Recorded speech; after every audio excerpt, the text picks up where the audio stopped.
On today's show, we have a special guest, Josh Putnam from Josh's Football Breakdowns. We're going to dive into what we think about the 49ers personnel and scheme and the outlook heading into training camp. Remember, as always, you can listen to this episode on Spotify, Apple Podcasts, wherever you get your podcasts. Be sure to like, subscribe, and hit the notification bell so you can always be updated when new content drops. You're inside the Johnny Dell Football Academy.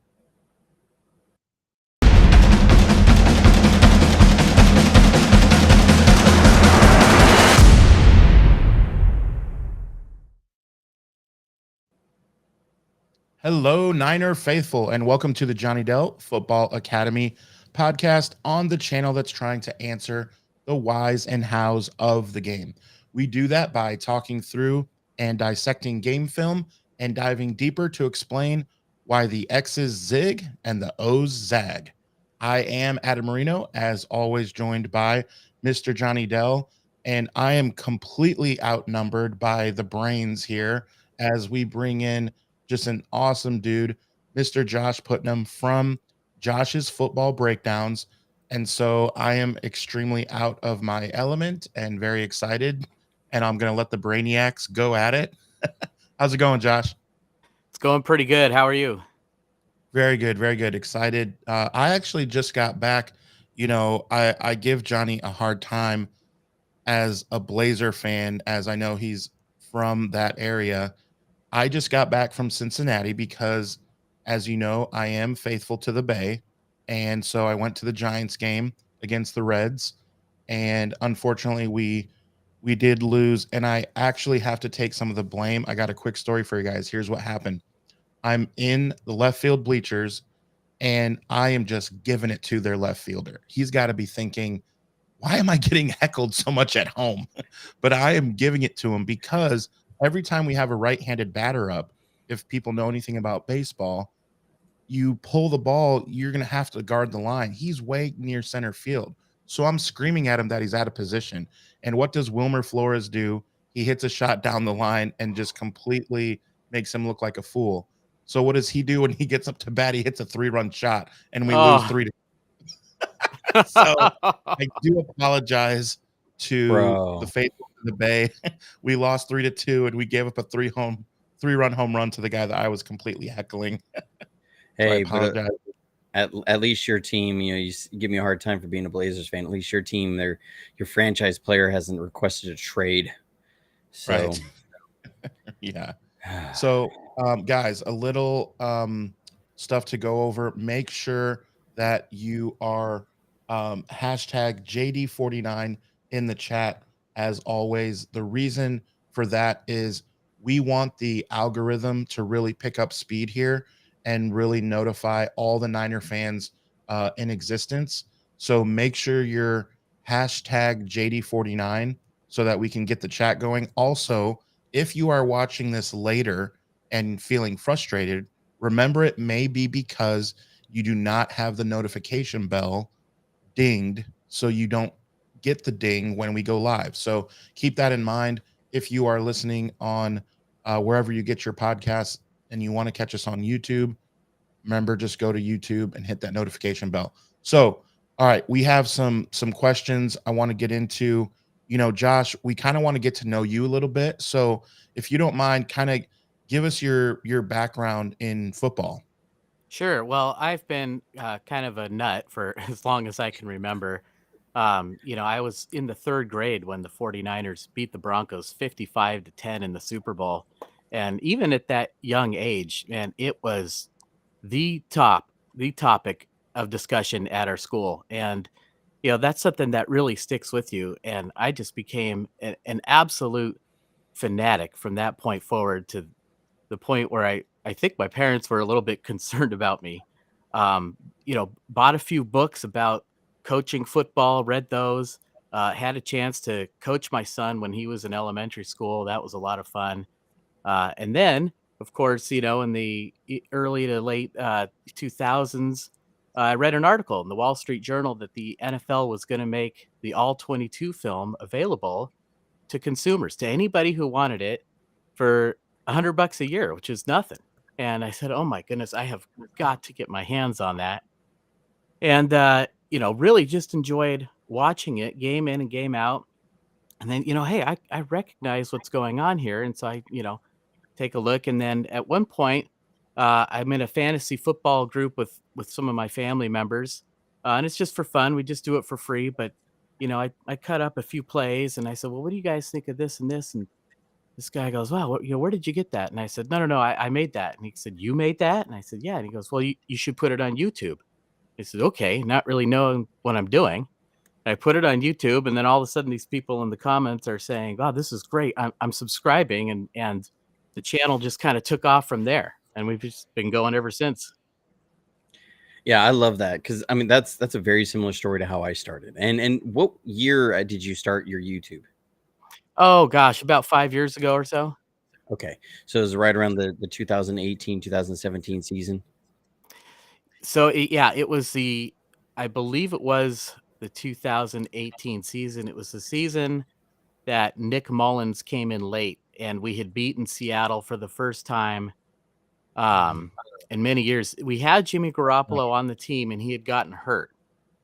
So that year, I only did maybe 4 or 5 games. Yeah, I did the Minnesota Vikings game.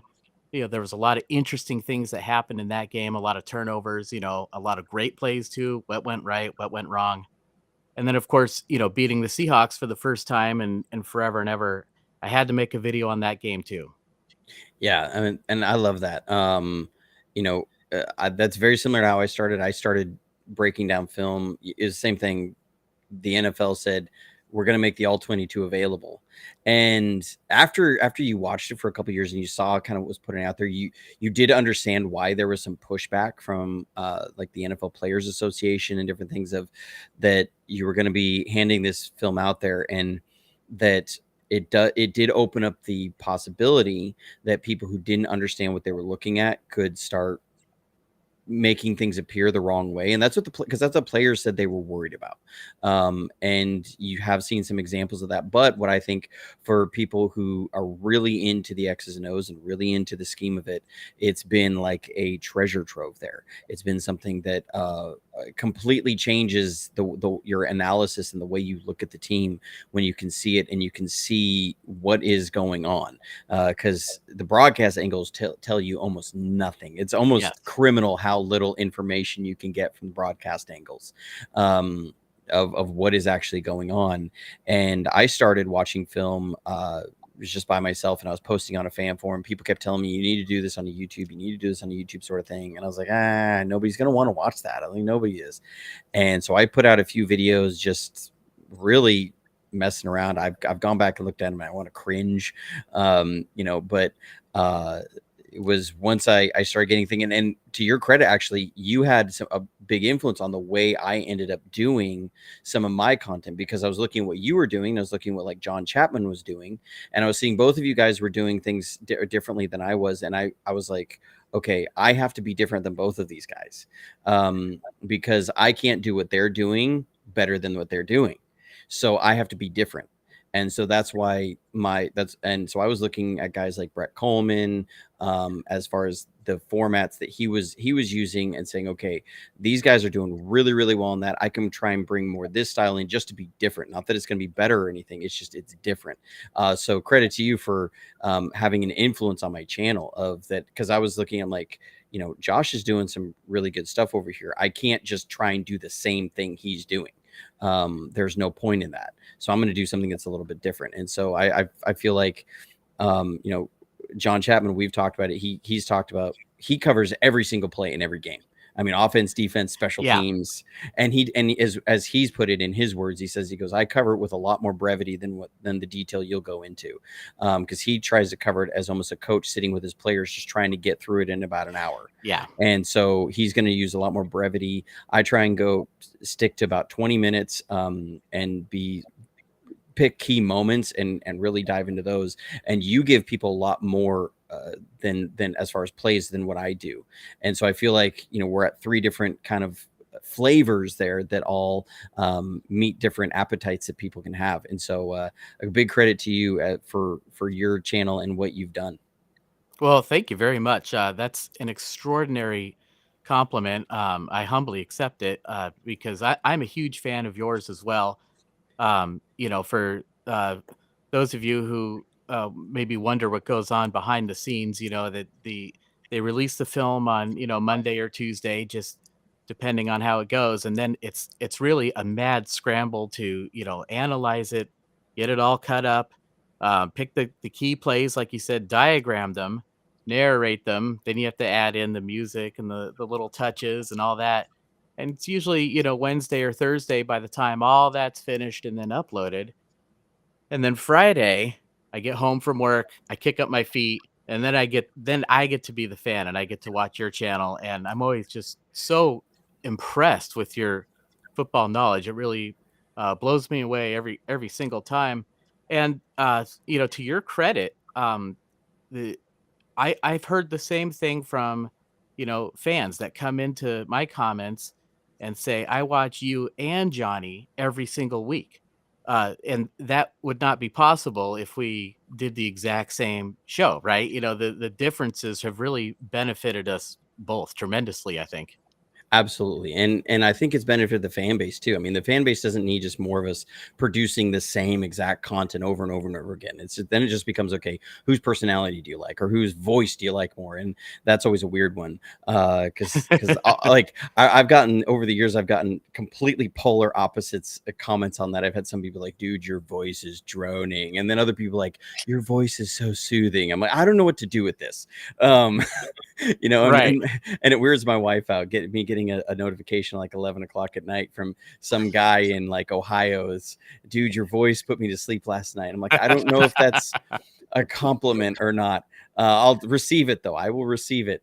But yeah, I think the 49ers fan base that, I've looked around at some of the other fan bases, and I think we were very blessed as a fan base to have the quality of content that we have among everything. It's almost the point. It's really hard to catch everything. As I try and catch a lot of different guys' shows, and when it's during the season, like I will actually try and not watch anybody else's stuff until I finish mine. It's like once I finish mine, I feel Absolutely, like that's yeah. the release of Yeah. like, okay, now I can go watch, because I want to be careful not to feel like I'm ripping somebody else's brain off. Like they put in the mental work, the knowledge to break this play down. I don't want to watch it, and it's almost like the lazy side of it of, I'm now stealing what Josh said about that play. If I don't Sure. come Well, to it even myself. even subconsciously, you can hear what somebody else says and then regurgitate it without even realizing it. And yeah, it's I take pains to avoid that as well. Like I said, Friday is my day to really become the fan and consume. And then I always see something, oh, Johnny caught that and I didn't. Gosh, why didn't I think of that? Yeah, Fridays and Saturdays for me as a fan are the best days. And then like, because Sundays I'm usually a nervous wreck. Like I'm like I don't watch games the same. I'm nervous through a lot of them, and until you have that moment to cheer. But like Fridays and Saturdays are like, okay, most of the content is taken care of. I don't have that hat on. I can just be a fan and everything. But yeah.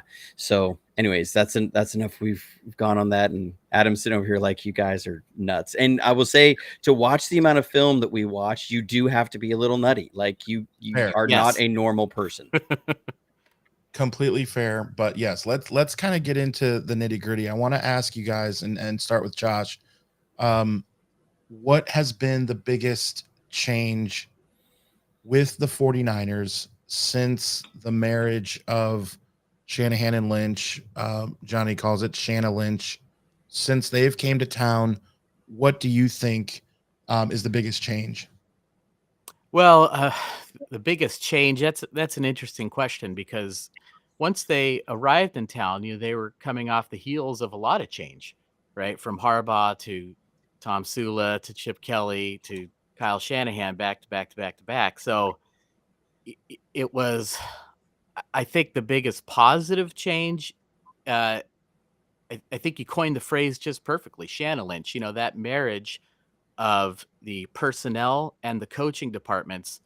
The Harbaugh era, while tremendously successful, was notorious for the sort of infighting between the general manager and the head coach, the personnel and the coaching. And Lynch and Shanahan seemed to work very well together. When Belichick had texted Kyle Shanahan and said, "Do you want Jimmy Garoppolo?" I'm sure that was, just heart attack. Yes, I want to do that. But he said, "Well, I have to call John Lynch first." And that's, you use the word marriage. That's what happens in a real marriage, right? And the two of them working together so well have really brought in just some of the best players, and then they've provided them with some of the best coaching. And to me, that's what's allowed them to be so successful and provide the organization with stability, which is hugely important. 100%. And a big shout out that CG Ruthless there, Spotlights 49ers Talk. That is CG there in the chat. He has joined us. If you haven't checked out CG's channel, you need to go check it out. I was on his channel yesterday. Was a fantastic time. We had a great time talking to all things 49ers. But I think you're absolutely right, is that when you look back at the Harbalki regime, and then the Tom Sulalki regime, and the I don't know what you'd call the Chip Kelly Balky Whatever regime. was going on there. Whatever was going on there. Balky. I'm sorry. I wish I had the picture, but I don't have it on here now. But the picture I always think of when I think of the Chip Kelly regime is that one picture that came out of Chip Kelly during training camp, where he's chasing somebody with that big blocking stick thing, his big pad on a stick. He looks like he's carrying a big paddle, and he's like got this goofy look, and that just sums up the entire Chip Kelly year to me. Is some weird, creepy looking guy chasing people around with a big padded paddle. But I think what you look over the really the Balky era is that dissonance between front office and coaching, and the dissonance between, I need guys that are going to fit our system and what we want to do, and I'm looking for guys that I think are going to be great players. And sometimes those things do not marry, and when push came to shove, it was like it became personal in the front office, that then these grudges, and I'm the guy came up in the front office, and you just don't feel any of that with Shanahan and Lynch. Right. You never feel like Shanahan is talking in a way that would seem to overshadow John Lynch, or that John Lynch is talking in any way but supporting the overall cohesive vision of the franchise. And I think that would be the biggest thing, is they brought a cohesive vision for what they wanted to do in football.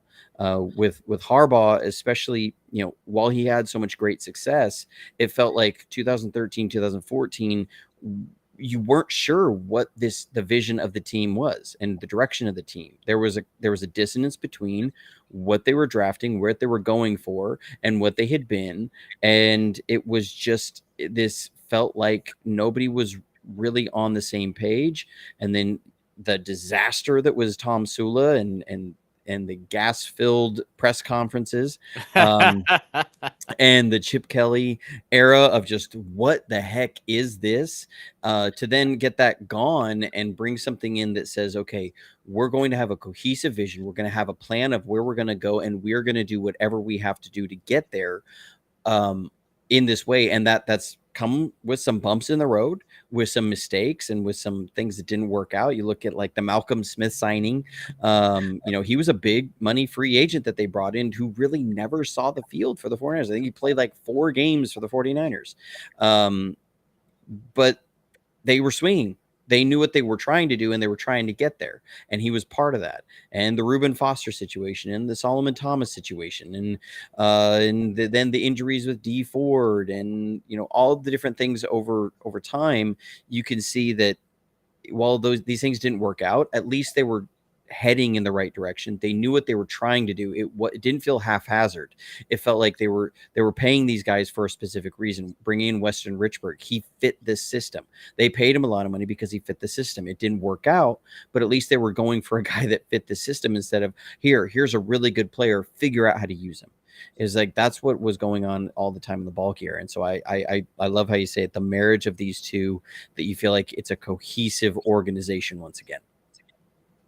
Yeah, I think that's really well said. There were some bumps in the road early for Shanahan and Lynch, but it didn't lead to any infighting. They sort of stayed the course, learned from their mistakes and moved on like adults, and we're reaping the benefits as a result. The biggest thing is you can see that they have each other's backs. And you look at some coaches and they say, well, I would, if it was me, I would do it this way. Well, that's like a dig at his GM saying, hey, I'm not getting what I need out of this. Or the GM will say, well, yeah, sometimes it comes down to this and other times it's coaching or whatever. And it's like a backhanded, and you never see that with Shanahan or Lynch at all. They're always in unison. They're always together. And there's no sense of that at all, as you spoke to, Josh. Johnny mentioned talking about swinging for the fences and getting guys in who fit the system. And I want to ask you about a guy that we have. I mean, you talk about swinging for the fences. Javon Hargrave is a swing for the fence, is it not? And what impact do you think he'll have? Well, hopefully he has a big impact because, we did lose some players on the defensive line. We lost Samson Mebicom. We lost Charles Amenahu. We do have Kerry Hyder. We brought in Cleveland Farrell. But if you want to talk about upside, I think the guy with the most upside there is Javon Hargrave. In addition to Eric Armstead and Nick Bosa, that's looking like a pretty potent defensive line. It's interesting to see what they're going to do at the other defensive end position, whether it's Drake Jackson or whether they choose to bring somebody in. But that's always been, you talked about having a consistent philosophy. That's always been the consistent philosophy, is to have a really strong defensive line to make things easier on the 49ers on the back end. And we cannot argue with the results defensively for this team. They're going to be on their third defensive coordinator in 3 years, I believe, or third in 4 years, with Robert Saleh, D'Amico Ryans leaving. But that defensive line, if they stick to that same core philosophy and bring in the right players who do have that impact, I have no doubt that they'll continue to have success defensively. 100%. They've stuck with a very simple philosophy, that is, build your defensive line as absolutely tough as you can, invest in it. They've invested. I mean, it's crazy. They've invested as much in the defensive line, if not maybe a little bit more, than they have the quarterback position. Yeah. The only thing that even makes it close is the 3 first-round picks for Trey Lance. But you're talking, they have a first-round pick in Solomon Thomas. They have a first-round pick in Javon Kinlaw. They have a first-round pick in Nick Bosa, the number 2 overall pick. Then they have the big free agent signing of Javon Hargrave. You have a second-round pick and a third-round pick, was it? Or was it 2 seconds for D Ford that they spent out there for him? You have a second-round pick in Drake Jackson.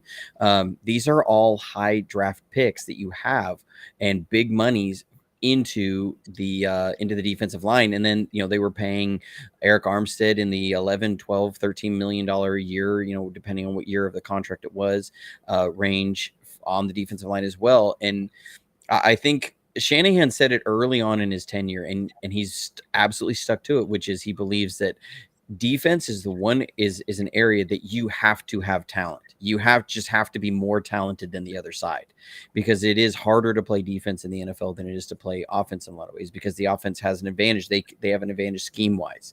And so to overcome a lot of that times, you have to have just really talented guys on that side of the ball. And they're going to control the line of scrimmage, and that's going to affect everything. It's going to stop the run. It's going to help their linebackers, and it's going to help them rush the passer. And so they have invested heavily into the defensive line. And, it hasn't always worked out. Solomon Thomas has not worked out. Javon Kinlaw, we don't know. The book is still out on it. He's really lacked in the most important ability, which is availability. And so, what does that turn out to be? We don't know. But again, they obviously care and have it as a core philosophy to invest in the defensive line.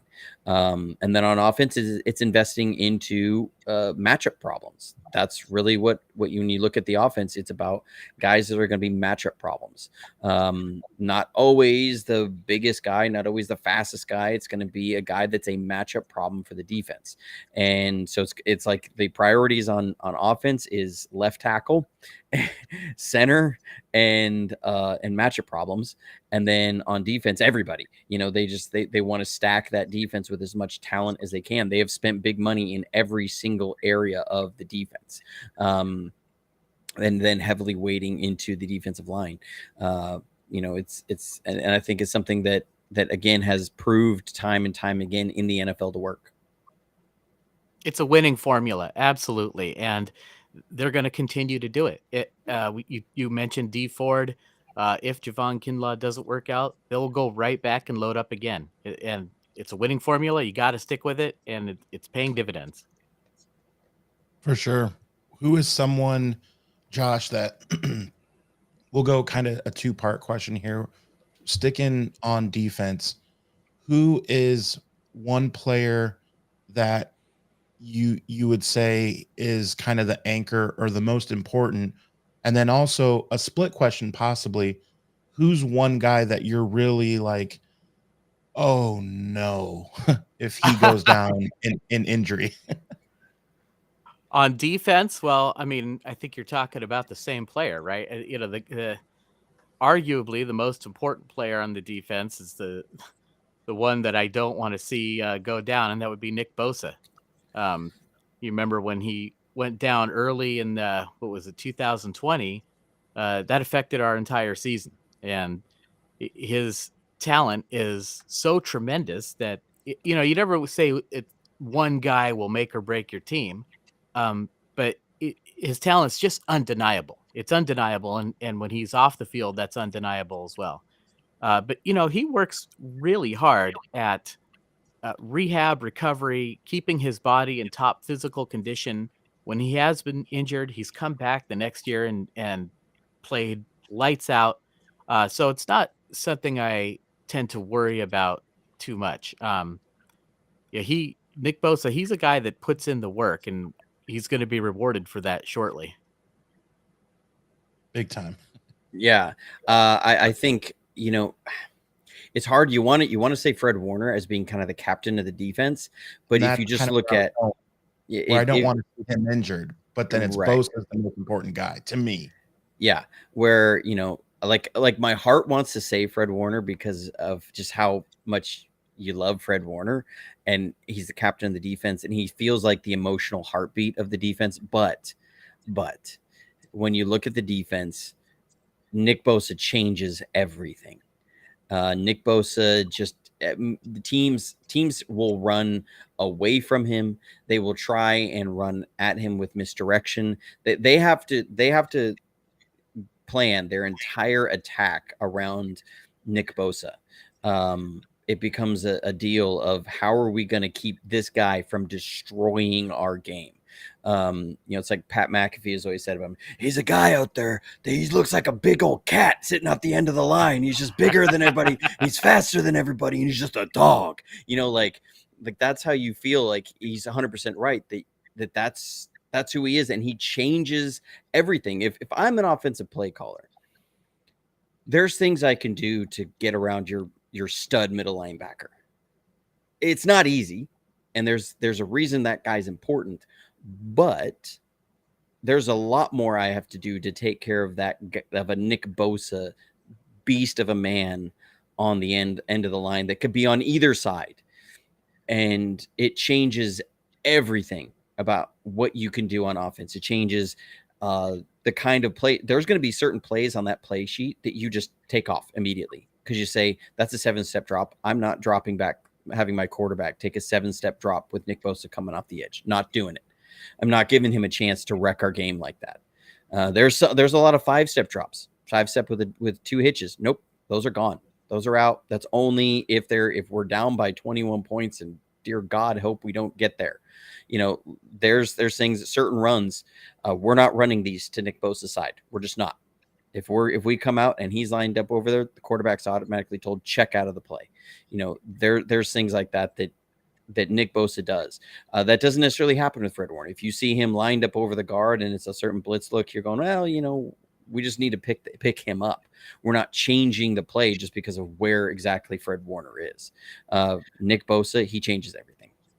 Yeah, I think you're 100% right, and a word comes to mind, and it's one we hear all the time, and it encompasses all those things you were just talking about, and that is he's disruptive. He disrupts what you do on the field, and he's also disrupting what the coaches want to do on the play sheet, and he changes games. He wrecks games. He wrecks games if you let him, and sometimes even if you don't want to let him, he'll do it anyway. Yep. Let's shift a little bit and go maybe game breaker.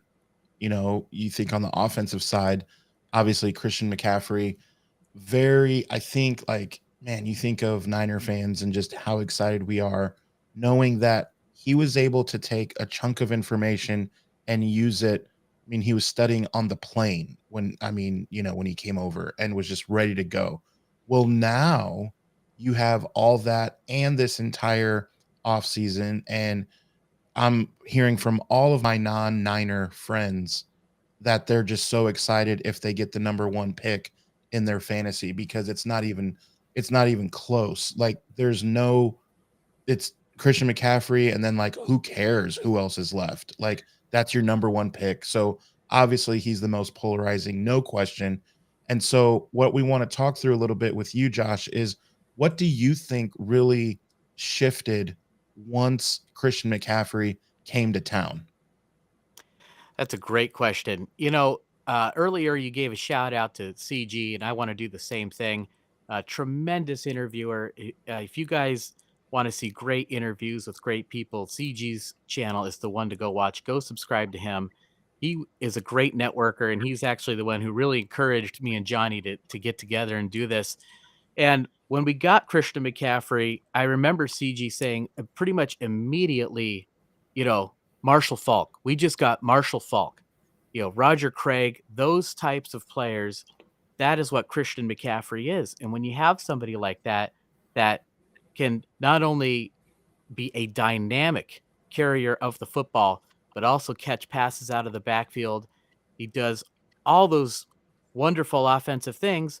Well, now you've just taken a lot of pressure off the quarterback. People tended to notice Garoppolo's play really seemed to improve just by having Christian McCaffrey in the backfield. I think that was no accident. In addition to that, he picks up blitzes. He makes those blocks at the line of scrimmage. It's sort of a part of his game that has really kind of gone unnoticed. Go back and take a look at the Tampa Bay game. They sent a blitz that would have absolutely taken out Brock Purdy. Christian McCaffrey comes from the other side of the formation and takes that guy out. He does it all.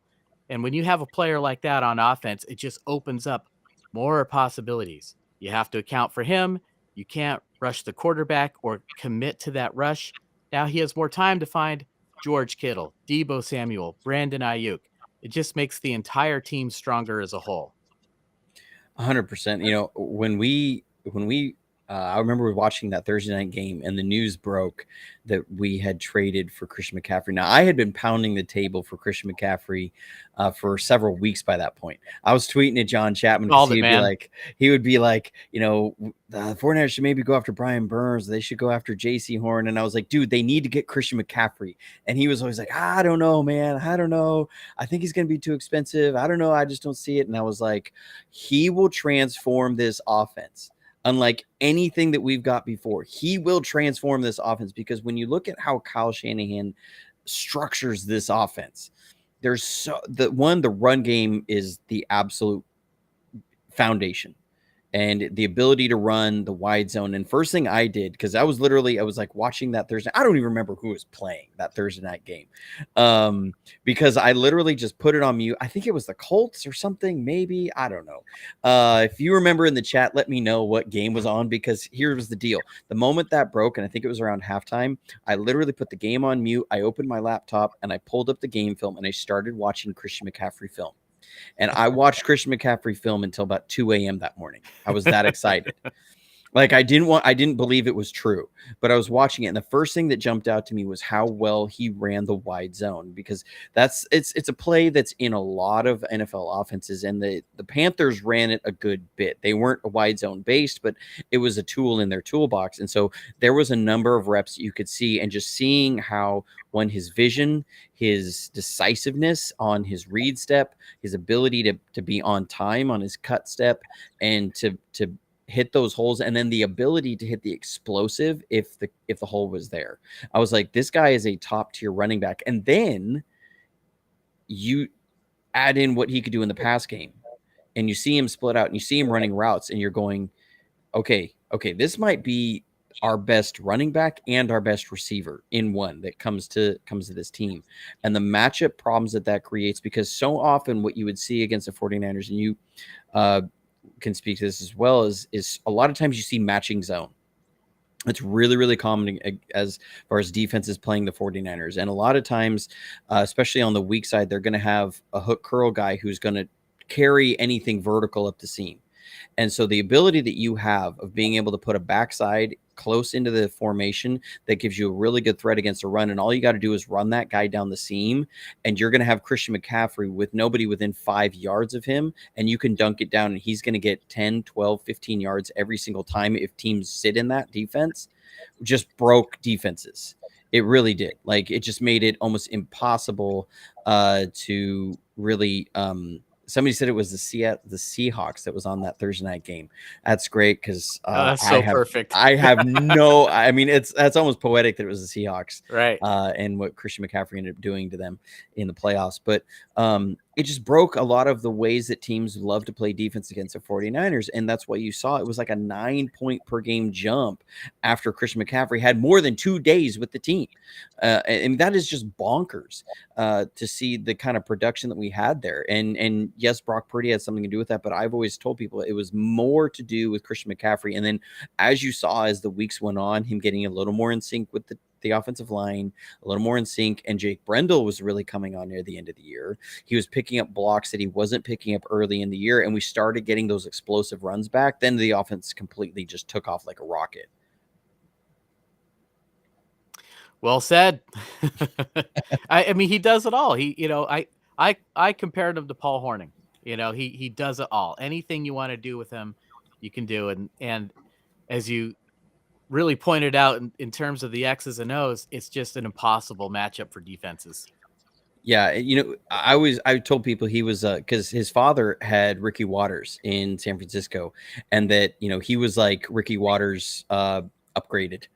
Yeah, he was the Ricky Watters XP over ME. For those of you who are as old as us, we'll get that joke. Johnny always has these zingers that I don't know if Josh was prepared for. I try and sometimes slip things in there when situations get hairy, maybe lighten the mood a little bit. But if situation ever gets too hairy, people can always turn to Manscaped, because if you have a hair problem anywhere on your body, Manscaped has you covered and can make sure that your hair doesn't have you covered. If they have the Lawnmower 4.0, which is the best body trimmer on the market. I'm a huge believer in it. I've got one, and it keeps everything trimmed and well groomed. And you can go to manscaped.com right now and get 20% off and free shipping. And we all know, inflation's been a big topic in the country over the last few years. You can 5% off and free shipping at manscaped.com. You can get the Lawnmower 4.0 in any one of a number of packages, ranging from in different prices, but have different things. You can get one that just has the lawnmower, comes with a carrying bag, comes with the ball deodorant and the ball crop preserver, which is very important here in these summer months. You can also get the performance package, which has the brand new Weed Whacker 2.0 nose and ear hair trimmer. As Josh knows, you're about my age. Is You start getting a little bit older. Sometimes hair starts growing in some really weird places, man. And you need to keep that at bay so that kids aren't staring in your ear when you're sitting at the doctor's office in the waiting room, looking in your ear, going, "What happened to this man?" So you don't want that to be you. Get the Weed Whacker 2.0. If you need some help with the facial hair, you can look at the Beard Hedger Pro. And the Beard Hedger Pro kit, it comes with everything you need to take care of your face. Adam has been using a number of the Beard Hedger Pro kit products, from the beard shampoo, beard conditioner, beard oil, beard brush, beard balm, and he has that beautiful mane well taken care of. And the Beard Hedger is also waterproof, so you can take it in the shower. I take care of all my beard trimming needs in the shower, and you don't have to deal with all those different length guards anymore. It has one length guard for up to 20 different lengths at the turn of a dial.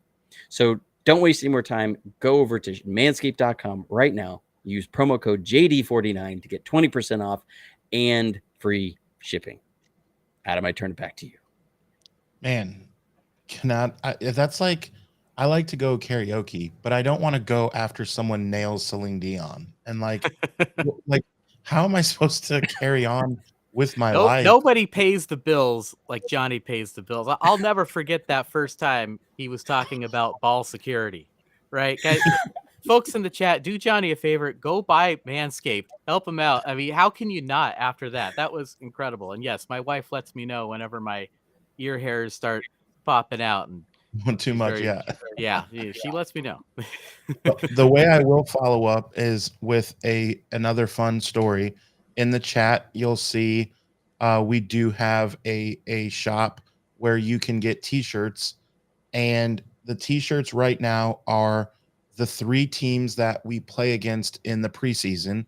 And the way we're doing it is simply just saying the name of the city that the team is from and sucks. So we have Los Angeles, we have LA because we play the Chargers, we have Las Vegas because we play the Raiders, and we have the Broncos. So we have Denver, Las Vegas, and LA sucks that you can buy at firstwilkerson.com/JohnnyDells FA for Football Academy shop. And another funny story is because they're local here to where I live in Indiana. I live in Colts country, and I went to the shop and I said, we play the Bengals later in the season, and so we're not releasing that yet. But I need one because I'm going to Cincinnati to watch the Giants play the Reds. So I wore my Cincinnati Sucks t-shirt yesterday in Cincinnati, and it went off exactly like you thought it might. I got stares. I got so many high fives from Giants fans. I mean, I was like, I heard little kids saying, "Oh, look at that guy's t-shirt." Like, it was awesome. I loved the feeling. You're going to want to pick up these shirts so that when you are watching the game and you're watching with fans of the other team, no one's going to have a t-shirt like yours that says, when you're watching with Bronco fans and you're watching the game and it says Denver sucks. No one is going to have that shirt except you. So that's the best way I can follow that up, is maybe with that story. So go to our team shop and pick up a t-shirt, and we will release more as it gets closer. We'll have all of our opponents and all that. So yes, I want to ask a couple other questions, Josh. One question regarding the 49ers is, what do you think I mean, the answer is always going to be, injuries, right? But let's say that every single team has the same amount of injuries and everyone's healthy, and let's go off of that. What is the biggest key you think for our beloved 49ers? Well, that's a really great question, because it's really tempting to just, again, talk about the defense. Assuming they continue to play at a high level, they're always going to be there at the end. But you also need that offensive component on the opposite side of the ball. And I think one of the things I'm really the most curious about this season is, how is that offensive line going to play? And stop me if I'm jumping ahead here. But when you talk about keys to the game, I've been of the opinion for a long time now that the offensive line is the most important position group in football. You can't snap the football without the offensive line. You can't protect the quarterback without the offensive line. You can't run the football without the offensive line. To me, the offensive line is everything, and we have some excellent players there, but we also have some question marks, and I'm really curious to see how that's going to pan out. I love that take because people almost always jump to quarterback or this on the defense, but I think you nailed it. Offensive line, your offense either goes or doesn't off of the offensive line, especially when you're a running team. And Shanahan has always weighted grading of the offensive line towards agile, mobile run blockers over stalwart pass blockers. The only exceptions you might could make is Trent Williams and Joe Staley, but those were guys who were also great, amazing run blockers. Trent Williams is probably a better run blocker than he is a pass blocker, and that's not meaning that in a negative. Like he's one of the best pass blockers in the league, but his ability to pick up guys on the move, like if you just go back to the Cardinals game last year down in Mexico City, the things that Trent Williams was doing on getting up on Budda Baker, who was one of the best safeties and hardest guys to block in the open field in the league, and Trent Williams was running out there and pancaking him. It is very, very rare that you can find an offensive lineman who can do that.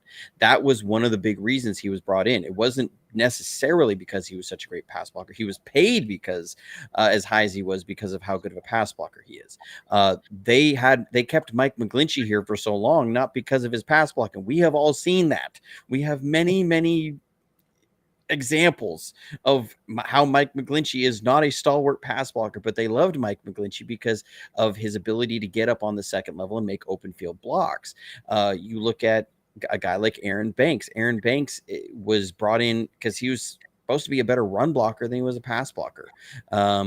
And now he did very well in pass blocking, but he was a run blocker. And you look at Weston Richburg when they brought him in. One thing I went and watched all of his film after we signed him, and one thing that I noticed immediately from Weston Richburg is his ability, his lateral movement in the run game was some of the best in the NFL. And I was so excited when we got Weston Richburg because I said our run game is going to go to another level because of what he was able to do with his lateral quickness and getting up on the second level in the zone running schemes.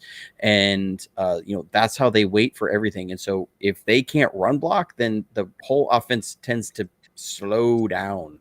And we saw that early on in the year. The 49ers were ranked like 23rd or 24th in the running the ball for the first 8 or 9 games of the season, and the offense was scoring like 22.7 points per game, somewhere around there. Christian McCaffrey comes on board, the offensive line starts gelling, they start running the ball well, and suddenly they were scoring 33, 34 points a game. Best in the league. Yeah, and I mean, their ability is going to change it. Now, that's the only, I guess if there's one gripe I have with the Shannon Lynch regime is that they don't seem to invest high value assets into the offensive line often. I understand that Jake Brendel was not the first plan, the plan 1A for center. They were really hoping Alex Mack would come back, and then he retired. And so by that point, they couldn't go on to plan B. Jake Brendel was plan B. That I don't know if Colton McKivitz is going to be the guy. I don't see him as a high investment. I hope he is. But you look at the guards, they weren't necessarily really high draft picks. They're guys who have turned out, Spencer Burford has been a great addition to the offensive line. Hopefully that offensive line can stay there. But as they go, I think the quarterback situation, I was on CG's podcast yesterday and I said, look, I feel pretty comfortable with any 3 of these guys playing. Yeah. With this team, I think the team can go deep with any 3 of these guys. I think you give any 3 of these guys a full season. Who my biggest thing is, I want to see whoever ends up there at the end of the year, that they have at least 10 games with the team, playing with the team, so that they have a time to gel with that quarterback. So if something's going to happen early, and let whoever's going to end up being there at the end, I hope they have enough time. but I think any three of these guys you can win with because this team is so deep and it's so stacked. But it comes down to on offense, the offensive line. They got to block and they got to block. That's what they got to do. And if they do that in the run and the pass, then the offense is going to put up a lot of points, no matter who's under center. And the defense is so good that if they can do both those things, then they're going to hold teams to 20 points. 9 times out of 10, they're going to hold teams to 20 points, and we're going to win a lot of games and hopefully be chasing the 6th Lombardi. Yeah, you made a lot of really great points there, and I think I totally agree. When you have the ball, it takes the pressure off the defense. It's kind of a Maddenism a little bit there, but as far as the offensive line, I'm not sure if it's necessarily by design or if the 49ers have just kind of been a victim of circumstance. They had the Joe Staley retirement, and then they were able to use that opportunity to go get Trent Williams, and he has been absolutely tremendous. But then you point out Weston Richburg, Alex Mack, it's kind of been a revolving door at center, but they took the time to develop Jake Brendel, and that's worked out really well. Same thing with Aaron Banks. They brought him on slowly. And we saw the same thing with Colton McKivitz. With Mike McGlinchey, you mentioned the fact that he was an outstanding run blocker, and then we did see some mistakes in the passing game. I think some of it was a little bit overblown by the fan base. I know I probably was guilty of pointing out a lot of those mistakes on film. I tried to honor his request to show some of the positive plays he made as well. But the interesting thing about all this is it's very possible Colton McKivitz could be a better pass blocker. But as you mentioned, maybe not as strong in the run blocking game. We still have to wait and see on that. But that to me is going to be probably the biggest question mark, along with their depth. If one of those guys goes down, who do we have to step in and fill those roles? With the offensive line, obviously, that's extremely important. Yeah.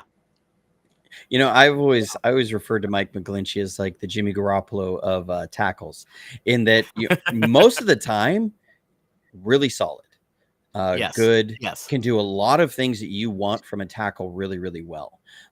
It's just that when he would have that moment, it was usually so and it was so obvious, and it was so just didn't look so bad is the thing, because that's the way Jimmy was. That Jimmy would be like 95% of the time, Jimmy would be on point and he'd be great.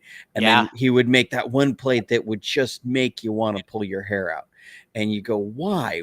And that's kind of what Mike McGlinchey is. That, and I think the way the fan base treated both of them is very similar. Is that the fan base over Jimmy Garoppolo was very much like he's either garbage or he's God. There was very little in between. And Mike McGlinchey, it was like the Niners thing to use Mike McGlinchey as the punching bag. But he wasn't nearly, as I kept telling people, I was like, people are going to be shocked at how much money Mike McGlinchey makes, not with the 49ers. He's not coming back, but he's going to be paid, like a top 15 tackle in the league. And people are like, you're crazy. That doesn't make any sense. And I'd say it absolutely does, because he's not nearly as bad as Niners fans make him out to be. And the same thing with Jimmy Garoppolo, that, Jimmy Garoppolo's biggest problem is that he's been injured a ton. And so nobody wants to bank on him making it through a season. That's just, you can't right now. He's made it through one season. And when you talk about pass protection, what are we talking about here? We're talking about keeping that quarterback's jersey clean. And that's one of the problems that the 49ers have really faced for several years now, is dealing with these injuries at the quarterback position. You've got a young quarterback coming off a very serious elbow injury. That pass protection is going to be really important. You've got Trey Lance coming off a serious ankle injury. They've got to keep those guys away from him, keep him healthy, keep him upright. And if Sam Darnold has to come in and play, it's going to be the same thing with him as well. Absolutely. I mean, you got to keep your quarterbacks healthy. I think Shanahan, the idea is that if you're controlling the line of scrimmage and you're running the ball well, then you don't have, then that part will take care of itself. But obviously there are moments in a game that if you don't have that protection there, it can completely wreck your game, period. I know he got pretty cranky about it at the end of the season last year in his press conference when asked about, what they needed to do to not get the quarterbacks hurt so much. But it's, I mean, I know Adam said not to talk about injuries, but I really do feel like, that is the biggest deciding factor this year. It's just obvious. I don't disagree, but it's just like, okay, we're trying to have a show here. Let's like maybe talk about something else. That's all. I mean, I agree. I definitely agree with you.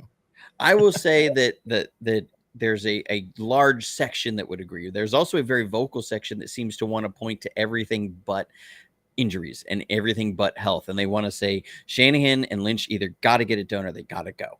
And that part drives me nuts when you see the injuries and you see, okay, the reason why the last 2 years we were not in the Super Bowl or winning the Super Bowl wasn't because we didn't get enough production from our quarterbacks. It wasn't because we didn't have the right scheme or that Shanahan choked. It was the team was full of walking wounded by the time the game ended. You look back at the 2021 NFC Championship game. We love to talk about, Jimmy G's stats in the fourth quarter. We love to talk about Jaquiski Tartt's dropped in. I don't want to talk about it. Actually, we don't love to talk about it. But those things are always brought up, but we don't talk about that Trent Williams was operating on one foot the entire game. We don't talk about that we had Tom Compton getting manhandled by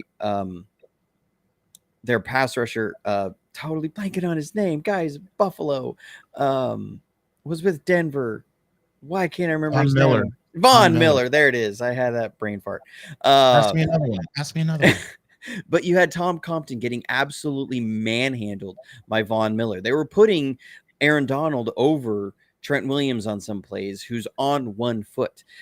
This is going to create problems for any team. And your quarterback is held together with duct tape. They were literally in the back using Gorilla Glue on his shoulder pads to try and keep that shoulder in place. This is not an ad for Gorilla Glue. They weren't actually doing that. Don't do that. I'm just being facetious. But they're holding him together with duct tape because his thumb is literally, the tendon is ripped out. He can't even squeeze the ball, and his shoulder's messed up. If you're Shanahan, okay, people say, well, this and that, he didn't trust Jimmy and he didn't do this. I personally, I'm sitting there going, if I got Von Miller going against Tom Compton and I got possibly Aaron Donald or even Leonard Floyd going against a one-legged Trent Williams, and my quarterback cannot squeeze the ball, how confident am I that this isn't going to end horribly if I drop on a 5-step drop back and let that quarterback try and sit there? Well, we saw it not with Jimmy Garoppolo, but even with Patrick Mahomes back there in that situation. When that Kansas City offensive line was decimated with injury and they played the Tampa Bay Buccaneers in the Super Bowl, they got smoked. It doesn't matter who you put back there. If you don't have the healthy teammates surrounding him to make him successful, he's going to look very average. That drove me insane, that 2020 season, because I remember, it was after Jimmy's second ankle injury against Seattle.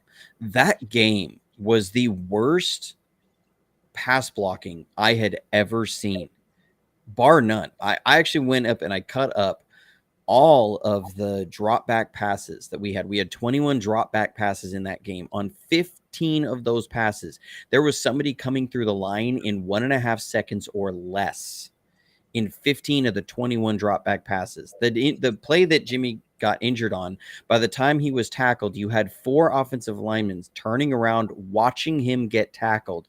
The only guy that was still blocking his man was Trent Williams. Okay, I'm not even joking. It was that bad.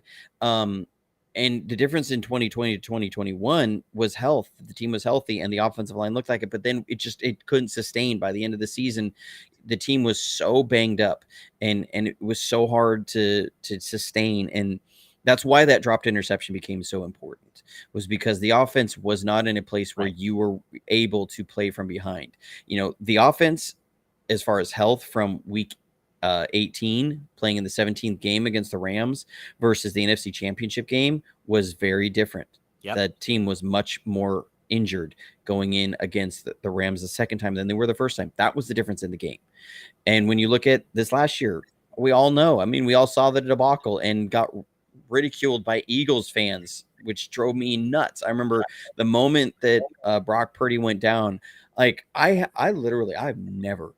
almost got off Twitter at that point. I almost joined you, Josh. I was like, I'm not going to be on Twitter because out of nowhere, people that I don't even know how they saw anything on my timeline.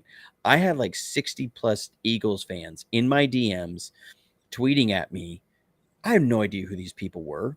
I had no idea they knew who I was, with some of the most vile stuff I have ever heard from fans. I was like, oh my Lord. This isn't even anywhere close what any other fan base I've ever experienced. And I blocked so many people that game.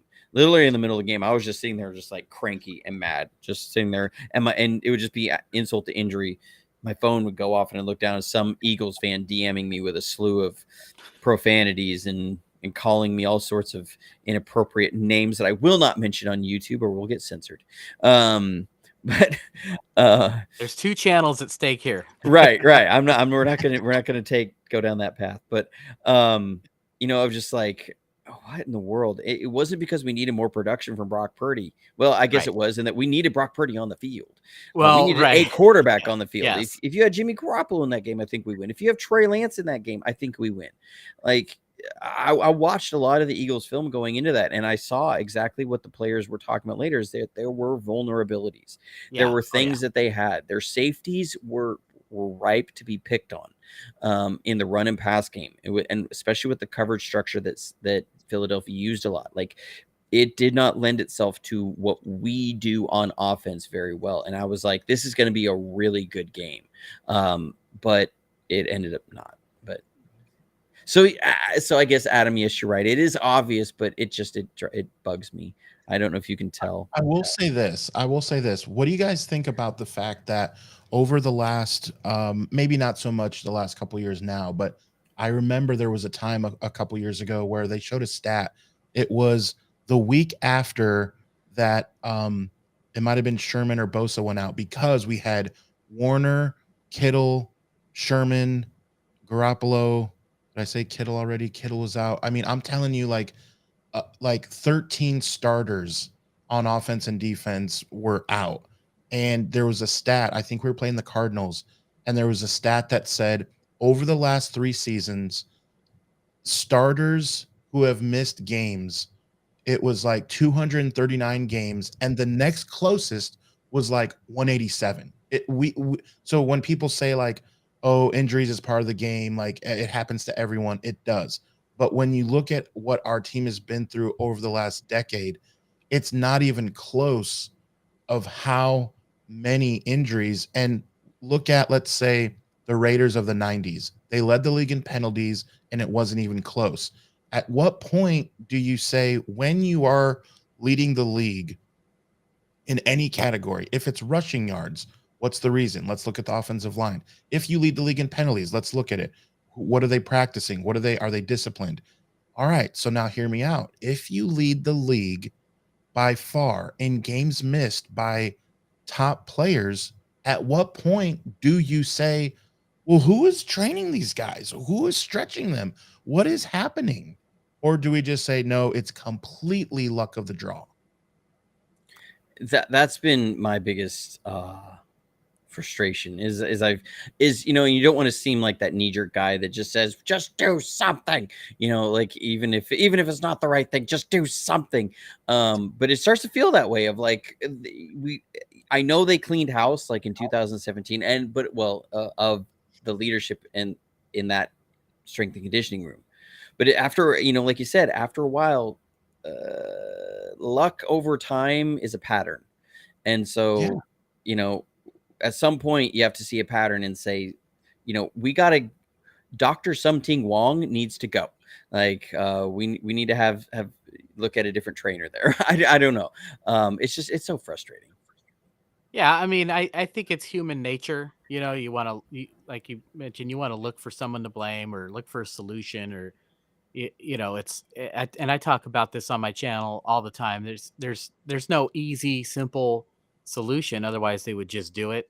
My understanding is that whenever you replace the training staff, replace the doctors, a new regimen will take a few years to set in. So it's not like something they can, do quickly or very often. They kind of have to do it and then wait for 2 or 3 years even and evaluate things and then go from there. But as you mentioned, they have made some changes in that area, and you know, it is extraordinarily bad luck, and maybe more to the point where some people are saying, "Hey, this is beyond coincidence now." But I think we still have to wait and see. And it's just it's a long season. All these teams are dealing with injuries. I understand statistically the 49ers have more of them, but yeah, again, not to beat a dead horse, but the team with the fewest injuries is usually the one left standing at the end, holding that Lombardi when all the dust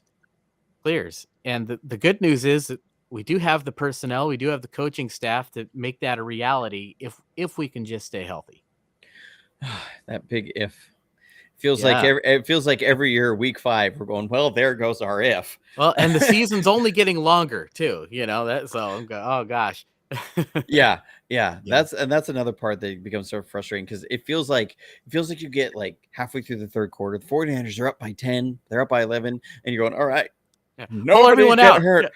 Yeah. Put them in bubble wrap. Yeah. Please, for the love of God, let this not be a Pirate victory. Come on. Like you just so badly, it's like, well, we won that game, but at what cost? Because it was like you walk out of a win and, oh yeah, we won the game, but we lost 2 players. Yeah. Or you sit there and go, oh, like Collie said, if you just held the block for 0.3 seconds longer, it would have happened. It would be so much different. I think the injuries have caused such an emotional roller coaster that it's frustrating. I do think this last question, there's a great question that just popped up in the chat. I think this is a great question to take us out on. So, Adam, I turn it over to you. Wait, I'm looking in the chat. Davis Abraham, I put it up here on the screen. Which position group battle? Okay. Yeah, that's definitely a good one. Okay, so the question is from Davis Abraham, which position group battle are you looking forward to in training camp? Well, do you want to hear which position battle am I looking forward to, or do we want to do some fan service here and talk about the quarterback battle that's going on? Because that, that's a really loaded question either way. I think the first one's going to be very boring, which is I really got to see what's going on with Cleveland Farrell and Drake Jackson and, Kerry Hyder and what's going on that defensive line. To me, that's fascinating. What are they going to do at that, especially that edge position, that defensive end position? And of course, what I think, they're probably going to do is have Cleveland Farrell play the run, right? That to me seems the most obvious solution. But if you want to talk about the quarterback position, I think they have, through Mayoko and other team reporters, been very clear that Brock Purdy will be the starter if, right? There's your favorite word, Johnny, that big if he is healthy and doesn't have any setbacks to that elbow.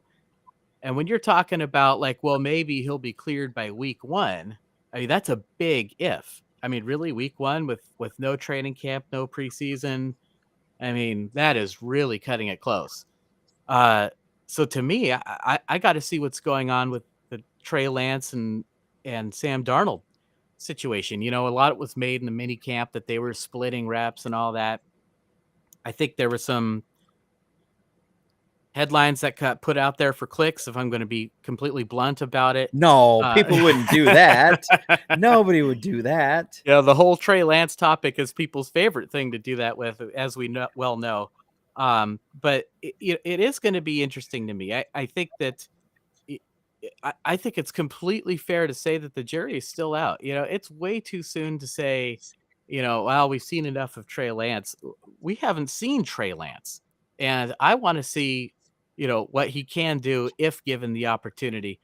Now, with the full understanding that, like we said, the team is being very forthright. Brock Purdy will be the man, if and when he's ready to go. But until then, what's going on in training camp, what's going on in preseason. I can't wait to see what those guys do on the football field. Absolutely. I love the defensive end that you bring in there. That is going to be a really interesting thing, because Samson Ebukam was not necessarily the biggest numbers producer, but he was a very productive and effective edge guy for the role that we had him in. And I've talked about this with John Chapman, that the 49ers, the last few drafts, have felt like they've redshirted guys. That what they do is that they plan for the guys who are going to be leaving the next year. You look at Colton McKivitz, was that with Mike McGlinchey. Talanoa Hufanga was that with Jaquaski Tart. You're looking at Aaron Banks, was that with Laken Tomlinson. You have Drake Jackson, is that with Samson Ebukam. I think Robert Beal is going to be that for Cleveland Farrell, or from that Omenahu Arden Key role, as you said, in that inside rusher role, that they tend to redshirt guys that for a specific role. I think Cameron Latu is going to be one of those redshirt guys. I think they have a specific idea for him in a role, and it's going to take a year to get there. Jair Brown is redshirted for Tayshaun Gibson's spot. Gibson's not going to be back after this season, and Jair Brown is that guy. He's meant to take that spot. So they tend to redshirt these guys. And so does Drake Jackson work out in that spot as a redshirt guy? Because he was brought in to replace Ebukam, and he fell off from strength issues later in the season. Has he corrected that? Is he able to really solidify that spot? That will be a very interesting battle. When it comes to quarterbacks, it's like there's this, the Trey Lance situation to me seems like the biggest Schrodinger's cat ever.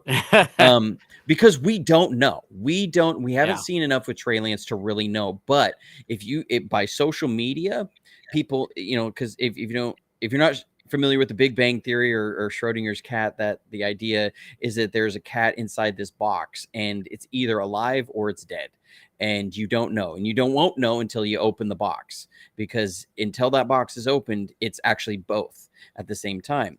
And that is what we have with Trey Lance, is that we have people for surely saying he's the greatest quarterback, or he's going to be the greatest quarterback the 49ers franchise has ever had, or that he's an absolute bust. We haven't seen anything to determine either one of those, but people are sure of it. Right. The box hasn't been opened. We've seen glimpses inside, but then it's been shut, and we don't know. And yet people are so sure that Trey Lance is either a bust or he's the greatest quarterback, and he needs to be starting no matter what, and he needs to be done, and if he's not starting, then he's been absolutely mismanaged, and it's all Shanahan and Lynch's fault. And you go, I don't agree with any of that. I think I love the potential that Trey Lance has, but he's got to be able to run the offense as efficiently as Brock Purdy did. If not, then the pluses of the big arm, the pluses of the what he can do with his legs don't overcome what you lose by the efficiency. The efficiency has to stay. And that's been the biggest problem so far. Has it been improved this year? I don't know. The interesting thing about training camp will be that I think they're not going to be doing as much of the zone read option packages involved in the running game. And so he's going to be asked to run the offense as it has been with Brock Purdy, with Jimmy Garoppolo, as it has been the 49ers offense. As Kyle Juszczyk said it after Jimmy came in during the Seahawks game last year. He said it felt like 49ers football again, right? Yeah. Trey Lance has to be able to operate 49ers football. If he can do that and add in the ability to play 11-on-11 football in the run game, that's something. Then you really, really do have something. But you have to be able to do that first. That's why Brock Purdy is expected to start week 1. But again, we don't know what status of Schrodinger's cat we have. And I wish I could get a hold of the practice film. They would never, ever, ever let me see the practice film of the practices during training camp to be able to see, from the all 22 perspective. Because one thing I know it's all we have to go off of, but I hate when we start forming massive opinions off of, okay, Trey Lance threw 3 interceptions this practice, he's garbage. Trey Lance threw 4 touchdowns this practice, he's amazing. If Brock people Purdy on Twitter could please stop posting the 7-on-7 stats. They're completely meaningless. Just please, just enough with that already. Come on. Right. Like, the play that they may be running might not work against the exact defensive call that's coming on the other side, or whatever. So Exactly. that kind of stuff just drives me nuts. And I find very little value in it. And what I do find interesting, I'm looking forward to seeing what happens is, because I think the key phrase with Brock Purdy is he cleared to play week 1? So that means cleared for full football contact. Do we see him in a non-contact jersey before then? I think that's going to be the biggest thing. If he's going in and he's maybe had 1 practice or 2 practices before that game, I am very, very concerned. If we've seen him, if he's been in camp at least, because he's ramping up on that arm strength, if he's in camp and he's still able to do some work in camp, still get some work in practice or leading up to that game, I'm going to feel a lot better. Yeah. If it's like, okay, he's cleared literally Tuesday to do any football activities before the game Sunday, I might throw up because I really feel uncertain about that. I mean, I would almost say, don't start him if that's right. Don't start him, they had 4 quarterbacks on the roster last year. All 4 of them got hurt, so you were going to need Trey Lance. You're going to need Sam Darnold. And like you said, you're going to need them to play at a high level. And I do think that they'll be a little bit more careful and not call so many of those designed runs. And I understand that's part of his skill set and everyone's excited to see that. But, Steve Young talked about the difference between scrambling and a designed run. It's 2 completely different things that you're doing out there. And to me, Lance seems much more comfortable as a scrambler. Exactly. I think that the some of the issues that we've seen as from the designed runs are the same things that we're seeing a little bit in the short passing game, which is he's been a little bit hesitant. Is that the game needs to slow down for him a little bit more, and that does come with playing. That does come with more time. The kid is not hardly played, and it's one of those of I feel like we can say that, and people have 2 different options there. They go, well, that means you just need to throw him in there and just deal with it and just play because he could be so good. And you go, yeah, but he could also not be. Not saying he won't be, but that's a big if. And if you have a guy in Brock Purdy that you believe can be a top 10 quarterback in the league, he doesn't need to be top 5. If he can be somewhere in that top 8, 9, 10, be really efficient with this team, you're talking about a Super Bowl. You really are. And so do you really throw away what you have as a potential for Super Bowl for a big, well, this guy could maybe be the 4th best quarterback in the league? I go, yeah, whether you got the 8th best quarterback or the 4th best quarterback, we have no idea. He could be the 29th best quarterback in the league. We don't know. He's, if you have a guy that you really, really believe in, you stick with him, not for the guy that might be better. No matter what you've invested, if you have a guy that you've seen play and you've seen say, this guy we think he has everything we need to win a Super Bowl, man, run with it. I'm behind it. That's well said. And I think too, even though the fans may want it, you rarely see that in the NFL where they just put a guy out there knowing he's going to struggle. The NFL is the most cutthroat meritocracy that's ever been devised. Whoever's on a higher level right now, regardless of ceiling or whatever, is going to get the playing time. And that's just how it is, period, point blank, whether it's fair or unfair. And I know that people don't want to hear that, but sometimes that's the hard truth. And that's where the money goes too. Just ask Saquon Barkley about that. Sure. One. Oh man. Running back contracts are a whole thing right now. He did a Debo. Did you guys see that? He unfollowed the New York Giants. Oh man. That's become the thing. I'm sorry. I just think it's a little funny. It's like, oh yeah, I'm gonna unfriend you. Right. Like, no, exactly. We're no longer friends. It's not Facebook official anymore. Right. It's like it's like when Facebook had that option for if you were in a relationship, had the "it's complicated" option. That was usually causing more drama than anything. Am I in a relationship? It's complicated. Yeah. Saquon and Josh Jacobs could choose that as their status. It's complicated. Am I with a team? It's complicated. That's so funny. Yeah. We'll have to see what goes on here. We're excited for camp to start, and we're not excited for Twitter to continue because it gets a little crazy, but we are The Wild excited to West. see. Yeah, It is. we are excited to see Niner helmets out there, and the season getting ready to start again. Before the preseason, make sure you pick up your shirts. We have Las Vegas sucks, LA sucks, and Denver sucks. And be sure to hashtag Manscaped as always as well. Be sure that you are liking and following, and the notification bell is up on Josh Putnam's page. Josh, will you real quick go over all the places that you can be found? The two main places are right here on YouTube, at Josh Breakdowns. You can search that or just Josh Putnam, and I'll come up. And then also I'm on Threads at Josh Breakdowns. You can follow me there. Awesome. And I follow And back. thank you. Yeah. Thank you so much for joining us. You know, we started a little bit later and you've been on for well over an hour. We really appreciate you taking the time. It's always great talking to people like you. We really appreciate it. As always, thank you everyone in the chat. Make sure you like and subscribe and share with all your Niner friends and family. Thank you so much for joining us. Take care of each other. And as always, go Niners.